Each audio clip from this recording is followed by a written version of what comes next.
અમરેલી જિલ્લાના ગાંભા તાલુકાના ડેડાણ ગામે આજરોજ હોમગાર્ડ સ્થાપના દિવસ નિમિત્તે ડેડાણ હોમગાર્ડ જવાનો દ્વારા વિવિધ કામગીરી બદલ રાજવી પરિવાર વતી દરબાર મહેશભાઈ કોટીલાએ અભિનંદન પાઠવ્યા હતા. જિલ્લા હોમગાર્ડ કમાન્ડન્ટ રોહિત મહેતા દ્વારા જિલ્લાના દરેક યુનિટને સૂચના આપવામાં આવેલ છે કે 3 થી 6 ડિસેમ્બર દરમિયાન દરેક યુનિટમાં વિવિધ કાર્યક્રમોનું આયોજન કરવા.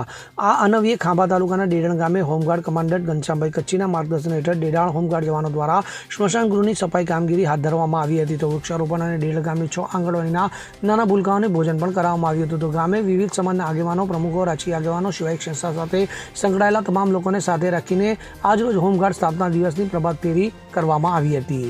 અશોક મણવર સાથે CN24 ન્યૂઝ અમરેલી. હવે જુઓ દેશ દુનિયાની તમામ ખબરો તમારી આંગળીના ટેરવે. ઉઠાવો મોબાઈલ અને Google Play Store પરથી ડાઉનલોડ કરો અમારી CN24 ન્યૂઝ મોબાઈલ એપ.